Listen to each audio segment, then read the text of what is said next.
Gerist áskrifendur á samstöðinni og taki þátt í að byggja upp öfluga og róttæka samfélagsumræðu.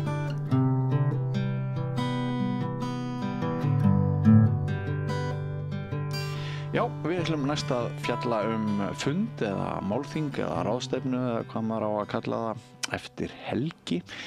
Fjölmiðlanefnd og ríkislögreglustjóri standa fyrir þeirri uppákomu 7. október, þar á mánudaginn. Í samstarfi við sænska stofnun sem að ég nú ekki góður í sænskunni, Myndigheten for Psykologisk Forsvar því að vel að afsaka þetta. En þarna sem sagt mér skilst að þessi fundur sem ekki síst fyrir stjórnsýslustigin, bæði á ríkisstjórnina og sveitarstjórnarfólk. Og ég rak augun í þennan viðburð í gegnum tölvupóst sem ég fékk. Og ég held að yfirskriftin verði eitthvað svona nálægt því að vera spurningin þurfum við að hafa áhyggjur af undirróðurs herferðum erlendra ríkja. Og ein spurningin sem vaknar ríkislögreglustjóri og fjölmiðlanefnd að standa einhverju svona þingi. Hver tengingi þar? Og hún komin hingað, hún Elva Ýr Gylfadóttir hjá fjölmiðlanefnd. Vertu velkomin. Takk fyrir. Ef við kannski bara að byrja þar sem ég endaði.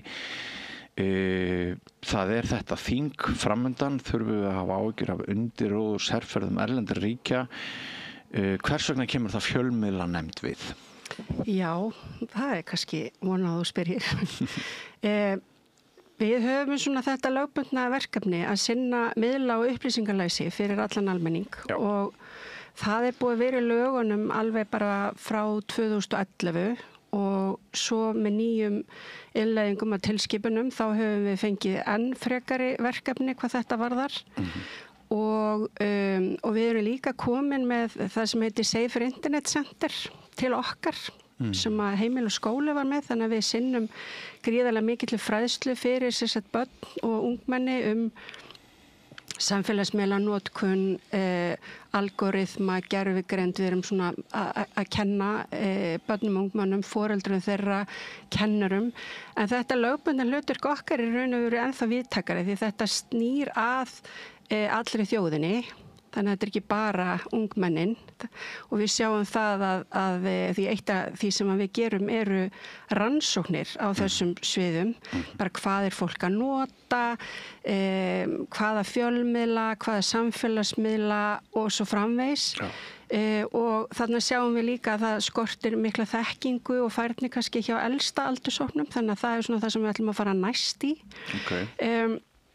En þú að spyrja svona þetta samstarf ríkislögreglustjóra og fjölmiðlanefndar í þessu og það kemur til af því að þegar að við erum náttúrulega að upplýsa fólk algoritmana, samfélagsmiðlana, hvernig þetta virkar allt saman, að þá náttúrulega meira og meira af því sem að við erum kannski svona þessum anga af því sem að við köllum fjölþáttaógnir. Hluti af því að eiga sér stað á samfélagsmiðlunum. Þannig að núna staðan orðið þannig að þetta bara orðið viðfangsefni fjölmiðlanefnda í Evrópu. Við erum náttúrulega í öflugu samstarfi bæði við norræna fjölmiðlanefndir sem eru með þetta sama hlutverk miðla upplýsingalæsi og líka í Evrópu samstarfi og þannig að þetta eiginlega bara orðið svona fastur liður á dagskránni hjá okkur öllum á bæði norrænum og evrópskum fundum og svo kannski svona varðandi þetta samstarfi ríkislögreglustjóra. Það náttúrulega greiningadeild og greining á stöðu og svo framvegis og þar náttúrulega verið að sinna líka bara borgaralegum vörnum. Þannig að það náttúrulega bara upplýsa almenning, upplýsa alla þá sem að koma að málum það hvernig staðan Þannig að það má segja það að þarna kannski svona skarist fræðslu hlutverk þessara tveggja embætta, gagnvart stjórnsýslunni, gagnvart fjölmiðlum og almenningi.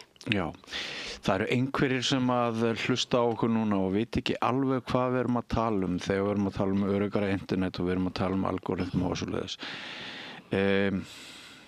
Við skulum aðeins fara út í það áður en við förum lengra. Bergmálshellarnir okkar, það einn vandinn það ekki, að algoritmarnir stýra okkur ákveðna braut og við kannski erum með mikið magn af röngum upplýsingum eða bjöguðum upplýsingum Það einn vandinn, það ekki? Jú. Kannski aðeins bara ef ég fer aðeins inn í þetta.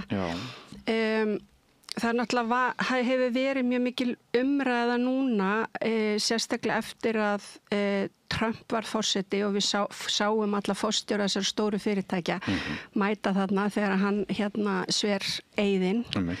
Og í kjálfara því þá fáum við fréttir af því að það sé svona verið að slaka á ýmsum reglum, til dæmis varðandi hatus, tal á þessum samfélagsmiðlum og svo framvegis.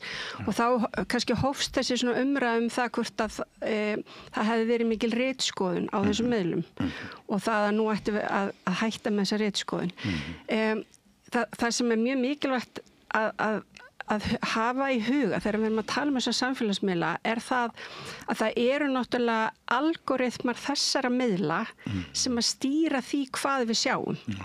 Og það sem að kannski hefur verið svona umfjöllunarefni í mörg ár og það það að viðskiptamódel þessara stóru miðla það náttúrulega að halda okkur þarna á miðlunum eins lengi svo hægt Og þeirra rannsóknir og það sem að þeir eru náttúrulega búin að læra gegnum árin það að það sem að heldur okkur lengst inn á þessum miðlum efni sem að vekur sterkar tilfinningar hjá okkur og þá sérstaklega neikvæðar tilfinningar eins og reiði og ótti.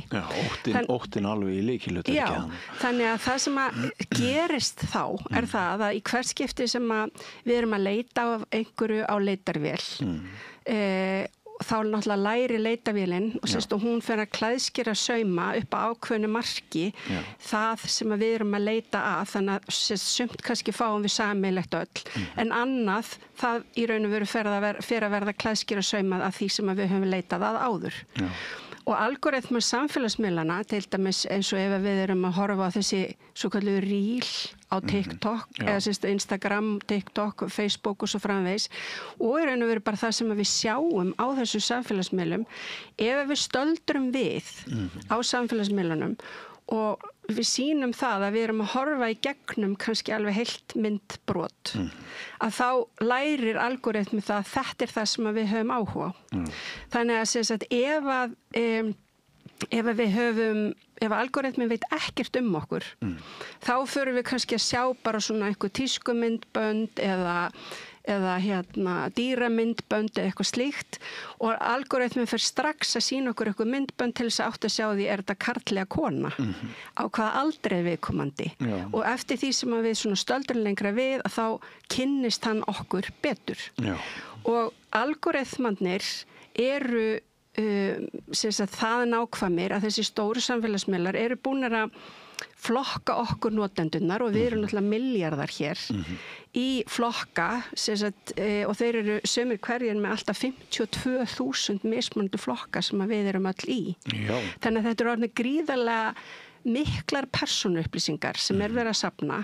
Þeir eru náttúrulega með, þegar við opnum símann að þá náttúrulega sjá þeir andlitið á okkur. Það tekið eftir því hvernig við erum að slá að lyklaborðið á símanum eða spjaldtölvunni og það gefur ákveðna vísbendingur það í hvað skapi við erum. Erum við að vakna í góðu skapi eða ekki? Hvað er þetta að segja? Ég meina, allt þetta skráð. Það sem að við ákveðum að skrifa en hættum við að skrifa, það líka skráð.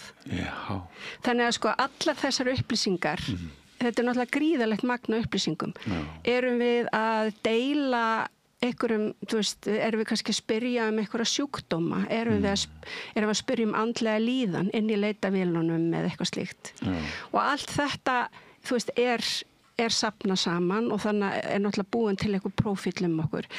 Þannig að það er mjög auðvelt að í svona stóru myndinni að átta sig á því hvar liggur óttin okkar, hver eru gildin okkar og með því að kortleggja þetta eins og ég segi í alltaf 52.000 mismunandi flokka Og þetta náttúrulega það sem að Cambridge Analytica máli gekk út á sínu tíma, þarna þegar það kemur í ljós að það fyrirtæki sem að í raun og veru að klæðskera sauma efni gagnvart fólki út frá í raun og veru þessum upplýsingum sem að samfélagsmiðlarnir eru með, að þá erum við komið með þarna upplýsingar og þetta þá kannski svona grunnurinn sem hægt að nota til þess að fá fólk í raun og veru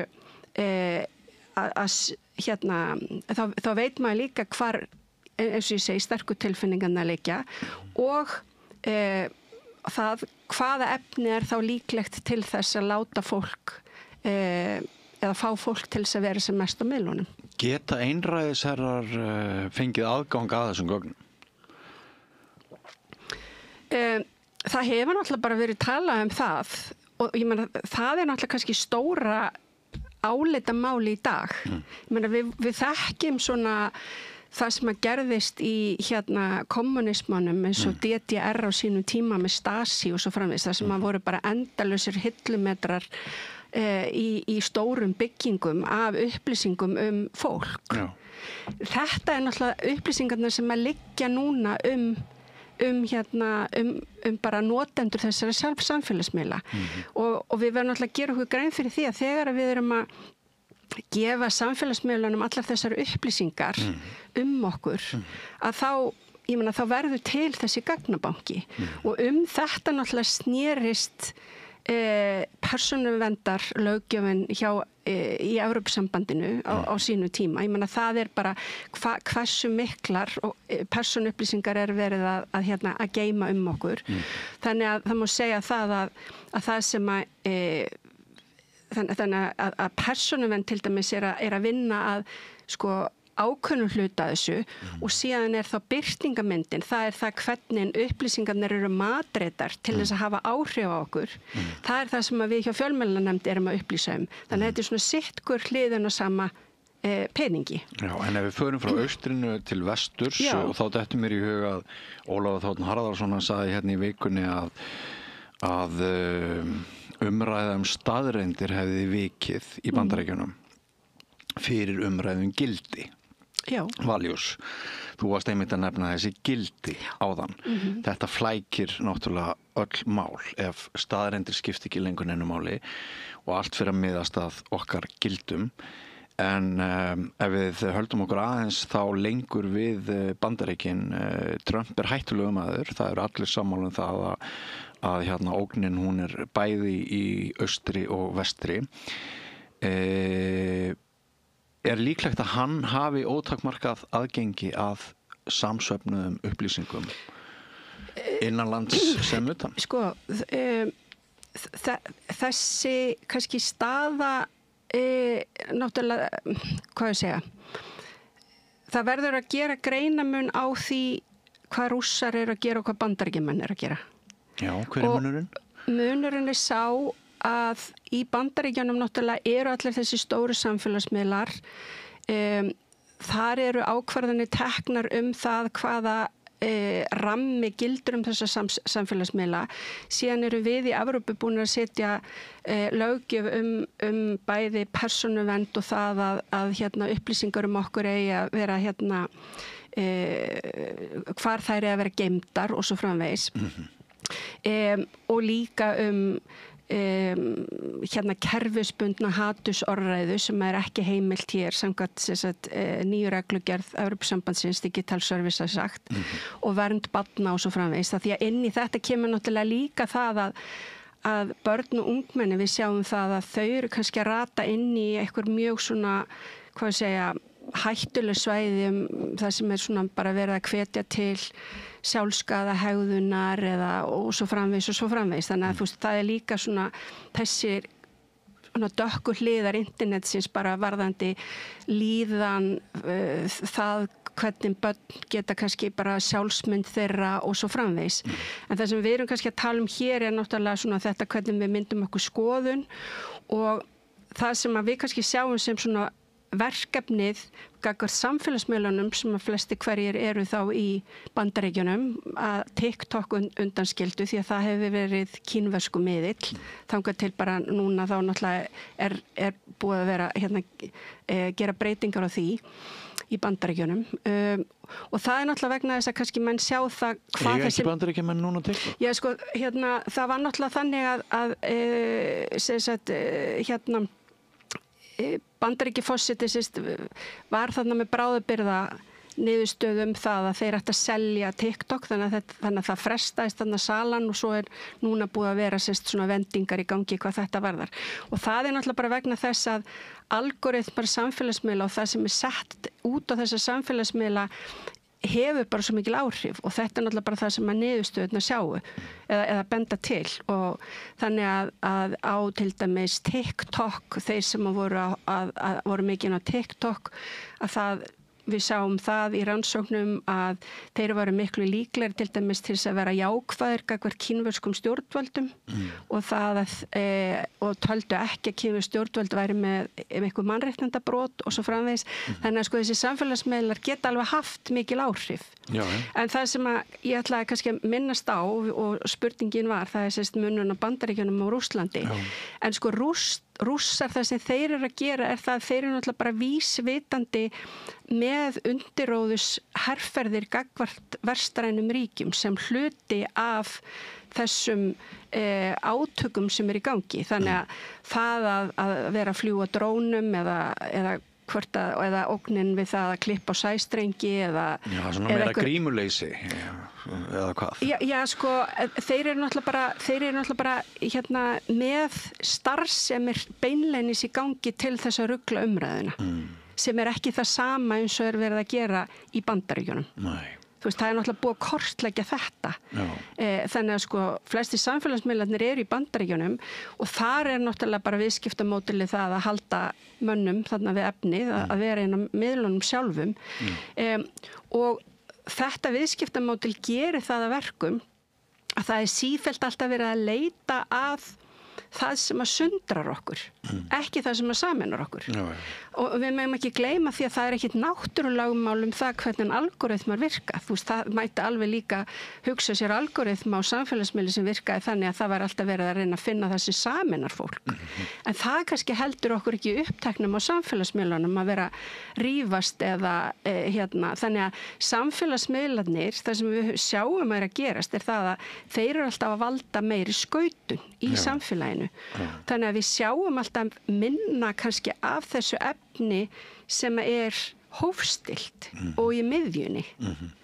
Og þannig að og ég menna rannsóknir til dæmis sýna það að það eru akkurat sko öfgarnar þú veist þessi 10% sem eru kannski með mestu öfgarnar sem eru með mesta dreifingu á X sem dæmi. Já. Þetta ekki það sem við sjáum á þessum miðlum ekki endilega eða ekki endilega bara alls ekki það sem að kannski svona meiri hluti samfélagsins finnst.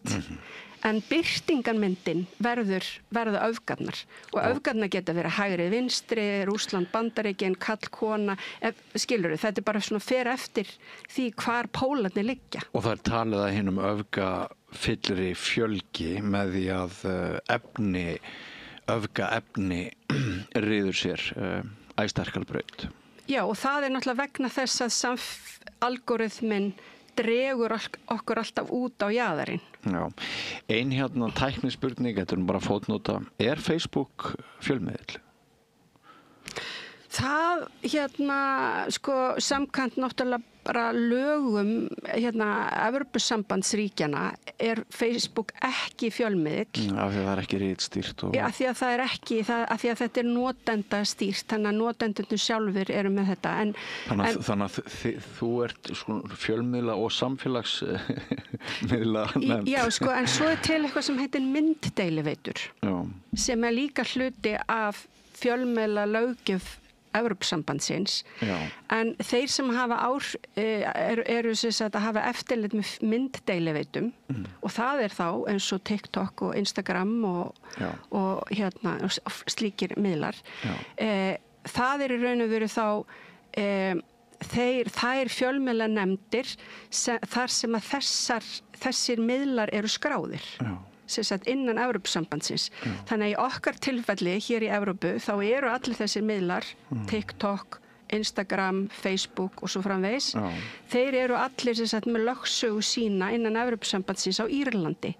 Þannig að það írska fjölmiðla eftirlitið sem með eftirlit með þessum miðlum. Já, já. Og þessi þróun á sér stað á sama tíma á mannmörgum öflugum ritstjórnum, ritstýrira fjölmiðla sem að sannlega hafa reynt að gæta almannahagsmuna, þeim fækkar. Það er...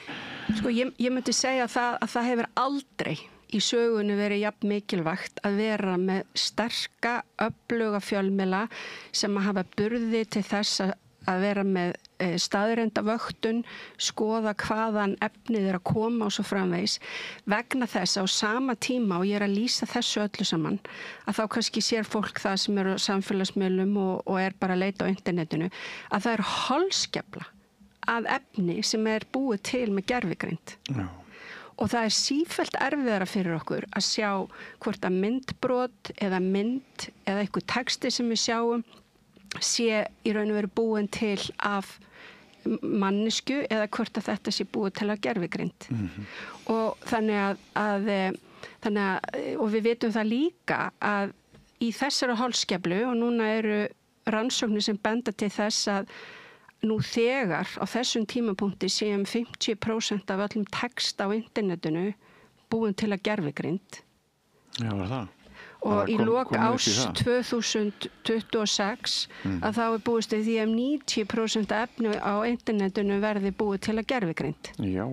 Þannig að þetta að gerast gríðarlega hratt vegna þess að í raun og veru, þú veist, það endalausi möguleikar þarna og þetta svo auðvelt eftir að við fengum þessi stóru mállíkön og annað sem sagt svona önnur gervigreindar tól til þess að bara búið til texta, myndir, myndbrot. Ég meina við sjáum þetta, við erum búin að sjá myndir af páfanum í einhverjum tískufatnaði eða Donald Trump og bæði republikan og demokrata megin. Og svo náttúrulega sjáum við það að ef að við erum með viðfangsefni sem eru þannig að þeim að það sé líklegt að það sé orðið mikil skautun og sterkar tilfinningar á báða bóa. Þá líka miklu svona líklegra að það sé mjög mikið að gervigreind efni sem á sér ekki stóður raunveruleikanum sem að fylgir með á báðum hliðum.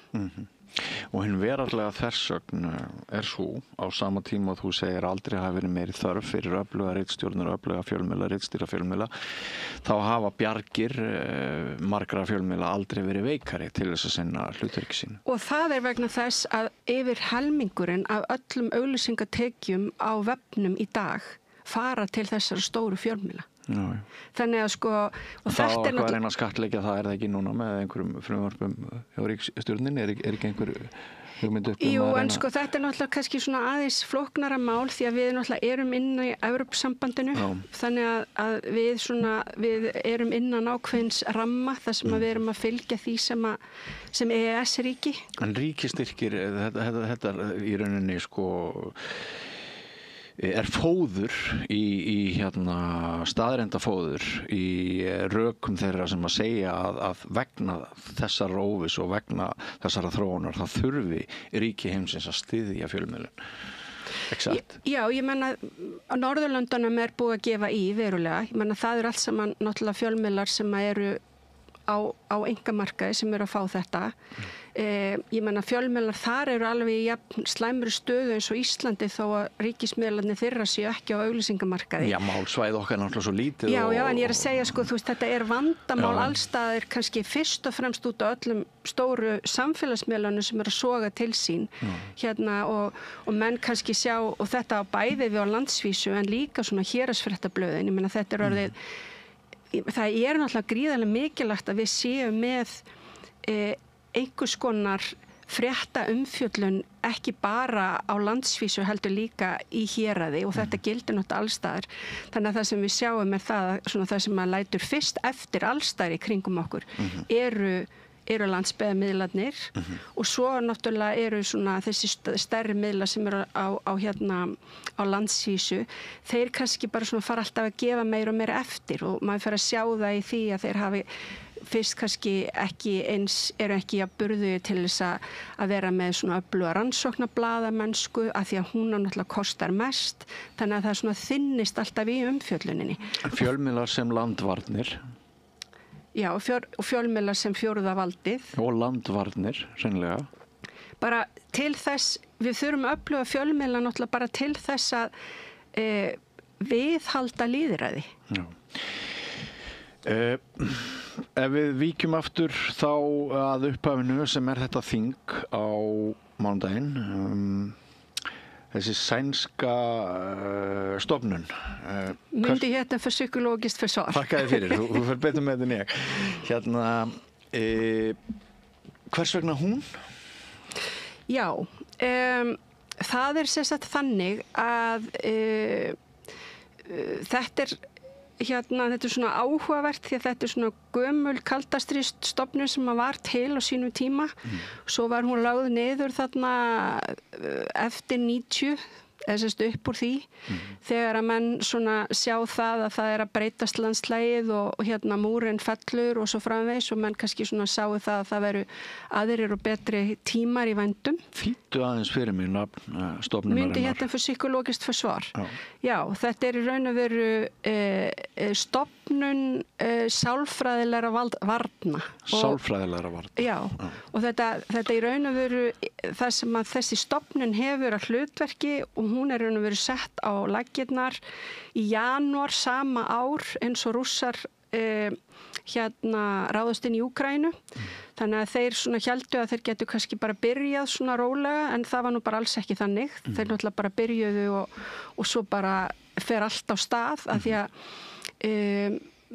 náttúrulega bæði í tengslum við innlimum Krímskagans 2014 og svo þegar að Rússar ráðast inn í Úkraínu að þá í raun og veru bæði þessi skipti verða svona gríðarlega stórar upplýsingaóreiða svona undirróðus herferðir gagnvart vestrænu ríkjum, NATO-ríkjum.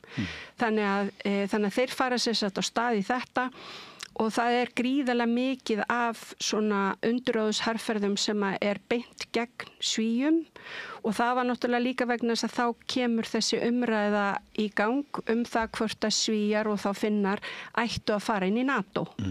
Og það var náttúrulega ekki eitthvað sem að þeir vildu sjá en og að meðan þessi umræða var í gangi og þeir voru náttúrulega búin að sækja aðild og það allt saman á þessu tímabili var alveg gríðarlega mikið af undirróðusherferðum gagnvart bæði Finnum og Svíum.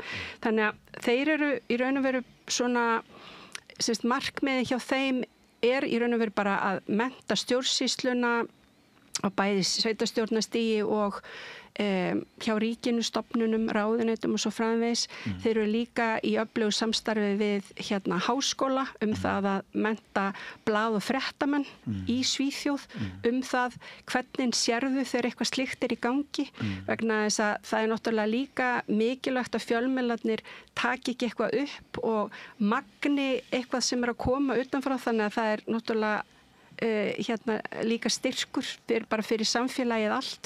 Þetta er sérstaklega náttúrulega gerast í tengslum við kosningar og svo framvegis og þá ertu að tala bjagaðar upplýsingar í aðdraganda kosninga. Já, og í raun og veru bara það getur náttúrulega bara verið eins og við höfum verið að sjá í kosningum í kringum okkur, það geta bara verið hljóðbrot sem allt í einu fara á stað rétt fyrir kosningadaginn þar sem einhver á að hafa sagt eitthvað. Þú veist ekki einu sinni hvort er rétt. Nei, og búið til að gervigreind og svo kemur það kannski í ljós eftir kosningana að þetta var gervigreind að þetta getur haft mikil skaðleg áhrif inn í að því að það tekst ekki að leiðrétta þetta og svo framvegis. Þannig að það er alls konar svona hlutir og í Svíþjóð þá er fjölmiðlanefndin þannig að það er eiginlega búið að skipta þessu upp að þessi stofnun sér svona að mennta fólk gagnvart þessum svona hluta upplýsingaóreiðunar og svo fjölmiðlanefndin sjálf í Svíþjóð, hún í raun og veru að svona upplýsa þessa svona upplýsingaóreiðu sem bara innanlands, sem ekki að stafa kannski frá öðrum ríkjum, þannig að það búið að skipta þessu þannig upp. Í Noregi til dæmis þá norska fjölmiðlanefndin í raun og veru að sjá þetta allt saman. Þannig að þetta í raun og veru bara svona fer eftir því hvernig þetta fellur, sko ef að þeir eru með svona víðtækt hlutverk líka, bara að upplýsa það hvernig hlutinir eru. Og í óttanum og óvissunni, hvað maður segja, myrkri óvissunnar verður náttúrulega auðveldara fyrir spillta og hættulega valdhafa að ná framgangi, það þarf ekki að nefna það. Ég að hugsa sko, einhver sveitastjórnarmaður á Egilsstöðum, hvaða gagn hefur hann af því að hlusta á þessa Svía, segirðu, svona næretta yfir. Það segir þarna í einhverju kynningu sko, eins og ég nefndi í upphafi að þetta sé bæði fyrir sveitastjórnarfólk og ríkisstjórnina og allt það. Erum við öll, getum við öll lært, erum við öll næm, hvar sem við búum? Já, og kannski líka vegna þessu, þá ætla ég kannski að taka bara eitt dæmi. Stærsta upplýsingaóreiðu herferð sem hefur uppgötast á Norðurlöndunum frá Svíþjóð og hún kallast LVFU herferðin og hún beindist alveg sérstaklega að sveitastjórnum vegna þess að þar kannski minnsta þekkingin og menn átta sig ekki á því að eitthvað sem kannski að gerast bara í héraði er eitthvað sem að gerast í raun og veru í öðrum sveitastjórnum án þess að menn séu að tala saman. Okay. Og þessi LVFU herferð, hún eiginlega gekk út á það að það var sérst verið að svona fókusinn var á innflytjendur sem voru arabísk mælandi í Svíþjóð og við erum náttúrulega komið dálítið stór minnihluta hópur sérst frá Miðausturlöndum þar og þetta var sérst herferð sem að beindist að því að vera að segja að sænsk stjórnvöld væru kerfisbundið með í barnaverndinni sinni að einblína á fjölskyldur frá þessum landsvæðum og taka börnin frá þeim. Og það var ekkit nein stoð í raunveruleikanum en auðvitað náttúrulega gerist það í barnaverndarmálum að börn eru tekin frá slíkum fjölskyldum bara eins og annars staðar þar sem náttúrulega bara eins og við þekkjum og þetta svona eitt af þessum málum þar sem að kannski sveitastjórnirnar voru ekki að taka eftir, það var að koma upp mál, það var ofsalegur ótti, þetta svona það urðu svona átök innan sveitafélagsins þar sem að var kannski verið að saka og það skildi enginn hvað var í gangi og hvaðan þetta kæmi þannig að það í raun og veru ekki fyrir en að menn sjá stóru myndina að þetta var í raun og veru þá verið að ná í þetta fólk í gegnum svona með samfélagsmiðlum og svo framvegis og menn sá ekki stóra samhengið. En þetta var mjög alvarleg herferð sem hafði mjög mikil áhrif og í kjölfæri af þessu að þá var náttúrulega alveg ljóst að það þyrfti náttúrulega að upplýsa ekki bara ríki og stofnanir, heldur líka smærri sveitafélög vegna þess að síðan náttúrulega hefur komið í ljós að það mjög algengt í löndunum í kringum okkur að það sé reynt að herja á sveitafélögin þar sem að kannski þekkingin minnst. Já, einmitt. Sko, mér finnst ég þurfa líka að spyrja það að mér finnst dynja á okkur núna upplýsingar sem geta aukið ótta óöryggi. Þessi fjölþáttaógn sem nú tískuorð bara þessa dagana, það talað að rafmagnsleysi geti verið einhvers konar mínihryðjuverk ofin vetraríkja og þar fram til götunum en fólk kannski veit það ekki, fólk veit ekki hvort þessi dróni kemur frá diabólískum aðilum eða hvort það einhver tilviljun eða eitthvað. Ég efast ekki sko erindi þessarar ráðstefnu ykkar eða þessa fundar og allt sem þú segir mjög áhugavert og þetta svo sannarlega eitthvað sem við þurfum að ræða miklu meir en við erum að gera en gæti verið svo vendipunktur að sko með því að við ræðum þetta svona að miklum ákafa að þá ítum við líka undir það að enginn treysti nokkrum hlut og allir verði hræddir, missi hausinn eins og hænur og svona þurfum við að finna einhvern svona jafnvægispunkt. Nú ég kannski að ef þú væri þingmaður þá væri kannski eðlilegra að ég spyrði þessara spurningar en ég ætla samt að leyfinni að fara til þín og athuga hvernig þú bregst við henni. Ég held að skautunin sem að við erum að sjá í samfélögum og þarna kannski sérstaklega hræðasporin í Bandaríkjunum og ég held að ekkert Evrópuríki vilji komast á þann stað sem að Bandaríkin eru núna þar sem að við erum kannski bara komið með 2 póla sem að eiga bara mjög erfitt með að tala saman eða sjá einhverja sameiginlega fleti. Þannig að þá erum við komin með samfélagsgerð þar sem að hluti samfélagsins telur að honum steðji ógn að hinum hluta samfélagsins og þetta gagnkvæmt.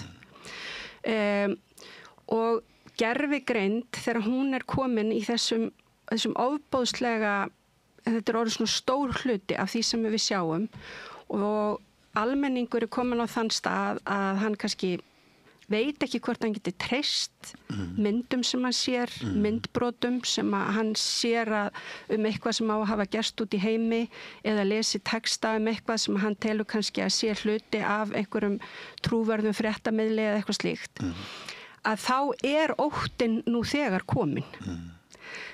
Það að fræða og upplýsa almenning það að það akkurat þetta sem í gangi og þetta hluti af stórri áskorun sem að við búum við á 21. öldinni með þessa stóru samfélagsmiðla og allt það sem að bæði þeir, algoritmarnir þeirra gera í polariseringunni og allt sem við erum að sjá að búið til að gervigreind og við hættum að geta trúað.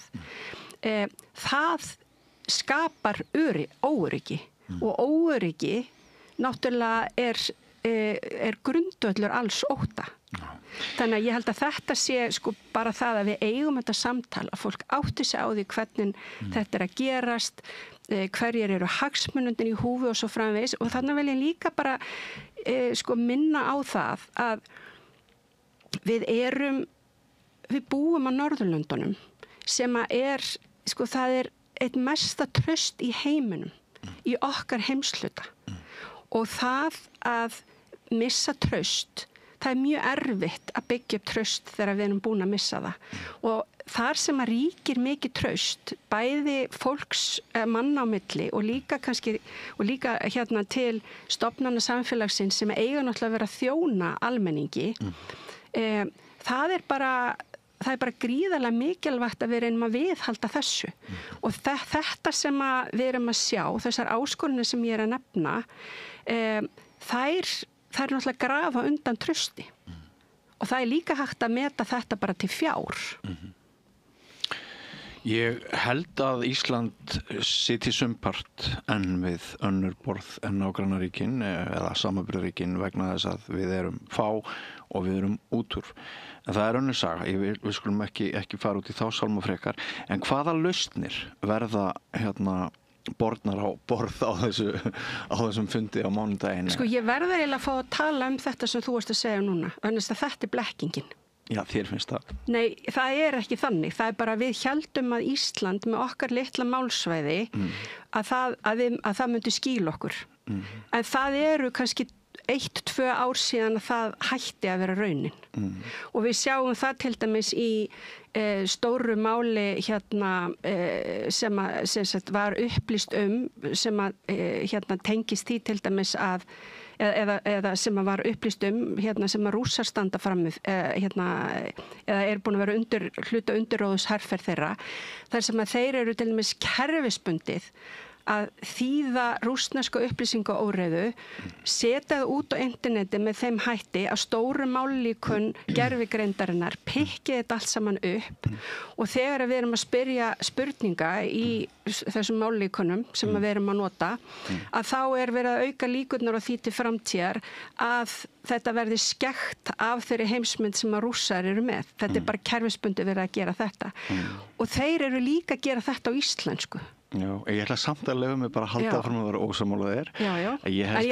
Ég held til dæmis í hryðjuverkatillit og svoleiðis þá sé meiri skaði af því að einbeita sér að þéttari byggðum og svoleiðis og mér finnst saga Íslands sumpart vera þannig að ég reyna að vera svolítið á bremsunni í þessum efnum, fjárútgjöld og allt það.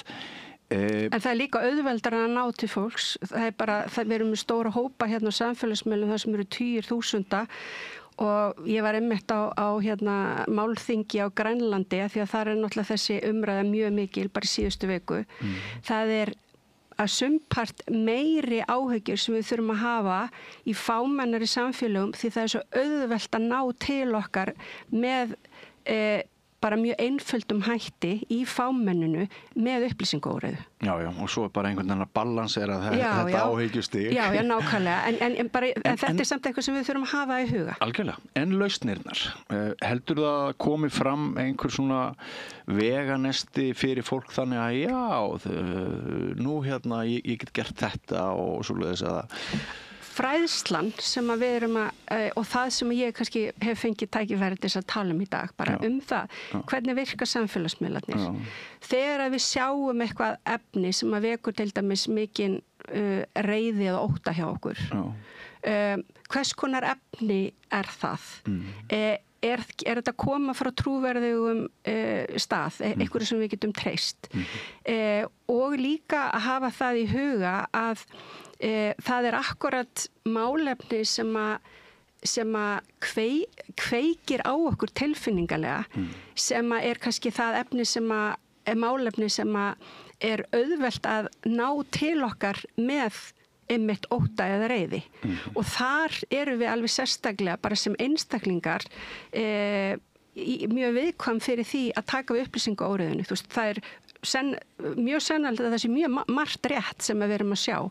En það örugglega verið að bæta alltaf í þessu. Og það sem að við ætlum náttúrulega að svona í við verum nú að vonast til þess að þetta sé svona kannski bara fyrsta snerting í þessu að í þessari umræðu hér en fræðslan öll þetta hvað þetta gerir og síðan svona bara hlutar sem að Svíarnir eru náttúrulega bara með reynslu af og það náttúrulega mismunandi hvort að þetta sé einhverja aðferðir sem að stjórnvöld fyrir að taka til sín það þegar það eitthvað að beinast gegn einhverju stjórnvaldi eða einhverju sem þar í gangi eða ef þetta í tengslu við kosningar þá eru líka ákveðnar leiðir og lausnir upplýsa fjölmiðlana þannig að þeir séu þó ekki að dreifa þess og þeir sjáu í gegnum það sem að gerast og síðan náttúrulega almenningur þannig að það þarf kannski svona að vera aðeins mismunandi verkfæra kistur fyrir hvort sem að þetta einstaklingur, stofnun eða fjölmiðil. Já. Hverju svarar þeim sem segja að löggan hafi hagsmuni að því að tala upp ótta meiri fjárveitingar, grafandunöryggi, það sé eins með ríkis stofnun eins og þína, fjölmiðlanefnd. Hverju svarar þessu fólki? Já, nú náttúrulega ertu komin í pólitíkina sem að ég kannski ekki í, en ég myndi segja að það alveg ljóst að við búum bara við allt aðrar áskoranir heldur en við höfum gert og við þurfum resúrsa til þess að fræða fólk þetta allt saman og líka í raun og veru allskyns bara áskoranir sem að bara koma til innan stofnana vegna þess að þetta nákvæmlega það sem í gangi og það að við séum með þessi tæki og tól sem að líka bara geta svona ýft upp ótta og reiði hjá okkur og svo framvegis, það líka náttúrulega bara skapar bara sjálfstætt ákveðnar áskoranir, varðandi traust og varðandi lýðræði og það bara hvernig við högum okkar samfélagi. Þannig að ég myndi líka segja að þetta ekki bara fjölmiðlanefnd eða ríkislögreglustjóri, þetta í raun og veru svona átaksverkefni sem að við þurfum öll að ráðast í. Þetta tengist öllum í raun og veru stofnunum og svona bara heildarmynd samfélagsins og það bara að við treystum hvort öðru, að við treystum þeim sem eru að fara með verkefni eða valdi fyrir okkur og svo framvegis. Og við höfum nú bæði marga fjöruna sopið, við erum ekki fædd í gær, fordæmalausir tímar.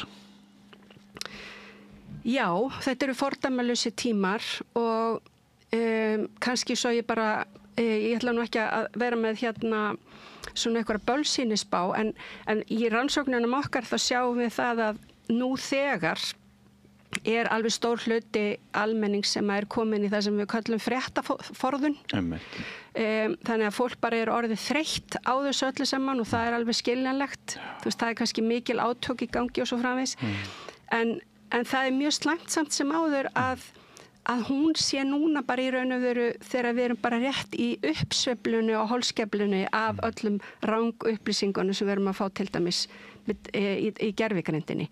Þannig að það til mikils að vinna að við höldum okkur upplýstum, að við fylgjumst með fréttum og það að við styrkjum þessa fjölmiðla sem eru svo óskaplega mikilvægir í sérhverju lýðræðissamfélagi.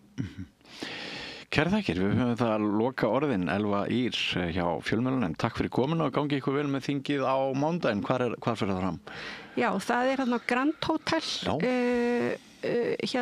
klukkan 1 en það þarf að skrá sig hjá okkur af því að það eru takmarkað sæta framboð. Inn á hvaða heimasíðu? Já, það þyrfti þá bara að hafa samband við okkur hjá fjölmiðlanefnd.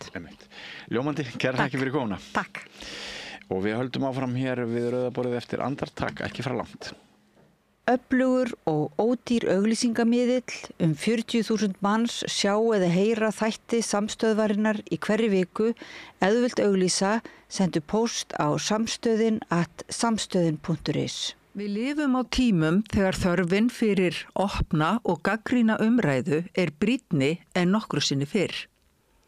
Ég heiti Ólína Kjerúl Þorvarðardóttir og ég styð og vel samstöðina, sjálfstæðan og óháðan fjölmiðil.